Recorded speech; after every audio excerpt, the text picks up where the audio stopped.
Hey everybody, Off the Mic Wrestling Show YouTube channel. First of all, I gotta say this. Congratulations to Swerve Strickland on getting a new contract. He is going to be under contract with AEW through 2020, some portion of 2029, September of 2029 it is officially. So listen, Swerve has gotten himself over, and I give him a ton of credit for taking a chance on himself after WWE released him. He showed up in AEW in 2022, and he built himself up to being a world heavyweight champion. So the report is his contract is amongst the biggest in professional wrestling and believed to be in line with Kazuchika Okada and Mercedes Moné. Now, I've made I've made it no secret that I think Tony Khan has wasted his money. Okada just, is kind of going through the motions. And I can kind of make the same argument about Mercedes Moné. She's been given everything she's wanted and it hasn't worked. But Tony Khan doesn't care because he's got people in his company and it hasn't registered. For Swerve, this guy's earned it. But at the same time, did you really need to pay up the ass to keep your guy, considering the way that you booked the first half of his world title reign? I give AEW credit. The second half post Will Ospreay title defense at Forbidden Door was really good. Everything leading up to that, after he beat Samoa Joe for the championship, he faced Christian Cage in a random feud. He faced Kyle Fletcher and he was just a guy. And in some respect, even before Bryan Danielson, he was kind of treated as just a guy and kind of like a background player. But in the last few weeks leading up to the feud and the match at All In, he was presented very well. I'm glad that he got the money. But my thing is, who are you bidding against? Like, who are you bidding against? This is my problem. And there was another bit of reporting, and I have no reason to believe this from Dave Meltzer, but he has said that WWE has made the argument that the rising salaries and Tony Khan spending more money is bad for the business, because Daniel Garcia, it seems like he's gotten extended as well. First of all, if you thought Daniel Garcia was leaving AEW, what show have you been watching? WWE has no reason to go out and spend up the ass for these free agents. They wanted to bring back Mercedes Moné. You want to know why? She had lineage. She had a history in WWE. They're not going to go up the wazoo unless somebody wants to be there.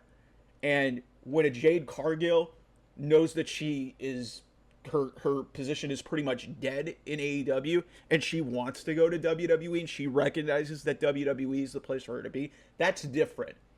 With Swerve Strickland, WWE, they tried to bring him back. He went to AEW. He made himself into a star. And WWE has got enough stars in their system. Look at Carmelo Hayes coming up to the main roster. He's coming into his own. Trick Williams at some point is going to be on the main roster and be a big star. You could look at their entire women's division in NXT. There's no reason for WWE to be even panicking. They can inquire about trying to bring some of these people in, or you get a situation where CM Punk gets fired, and you know what? Something comes together within the last week, and he signs with WWE after 10 years away. And it's a historic moment. But, again, who's bidding against you? I don't think WWE was going to try and be in a position to sign Swerve Strickland in the first place. So, good for you. But once you go past a certain point, WWE doesn't feel the need to, pay that far up. So, this whole narrative that's being spun about it being bad for the sport, I refuse to believe that. I think that's a load of crap. It's good that people like Swerve Strickland are getting paid. It's not good business when Tony Khan is just paying way above market value to keep people in his company that nobody else is seemingly interested in, or they're not interested to the level of I'm not saying that they wouldn't inquire and potentially want to see Daniel Garcia, but there was a certain point that they were going to go past. Or like with Mercedes Moné, they weren't going to go to the level that Tony Khan was going to go to. So in some respect, that is good for the wrestling business. It's maybe not good for AEW's individual business because it's not registering in terms of ratings, ticket sales, and whatnot. But it's good that these people are getting money and getting a place to work. So I think this whole narrative, another bad Dave Meltzer report, which is par of the course every week or every day that you log on to Twitter. But again, I just don't think that the way that WWE is run at this point, that they really care that AEW is paying people significantly more money than they want to. And for those who want to just like, go back to WWE and say, hey, oh, you should have invested more time. You should have booked Swerve Strickland better. First of all, it was a different time. And Vince McMahon basically, didn't know how to book Hit Row, released all of them.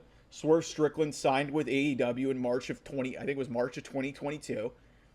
And by the time Triple H took over, Swerve was already under an AEW contract. So there was no reason or way or means to bring him back because he was already under another contract with another promotion. So there's no reason to even have this conversation. So listen, like, until AEW gets its priorities straight, which to me shouldn't be about overpaying for every free agent possible. It should be about booking better shows, booking better storylines. So until they figure that part out about a business, this isn't going to be a company that's going to be taken seriously. It's an unserious promotion. You're giving Jack Perry, world title matches. So what are we doing here? So back to the initial point.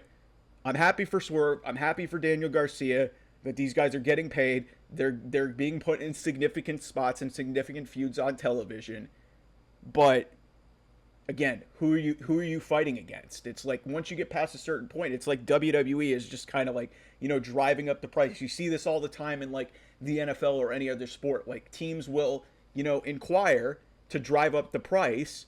And I'll kind of maybe lose some of the audience here. I'm a Cleveland Browns fan, and Brandon Ayuk was with the San Francisco 49ers, and he wanted to get traded and he wanted a new contract. And the Pittsburgh Steelers were involved, and the Browns are a rival of the Pittsburgh Steelers. So the Browns were interested in trading for Brandon Ayuk.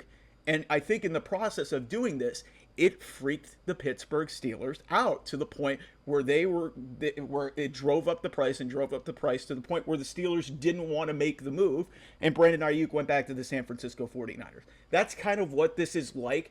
Is like you have these two promotions kind of dueling with each other. One really wants to keep that person, and the other really, is kind of like, okay, yeah, but we'll do it at our price. WWE has been afforded the ability to do that because of how good they have been with their programming in their content since Triple H took over. So I'm not saying that they wouldn't have tried to sign Daniel Garcia if he did become available, but once it became apparent that AEW's offer was going to be way more, there was no reason for them to do that because it's really just a cherry on top of the sundae for this company in WWE because they've got so much great young talent in their promotion and in their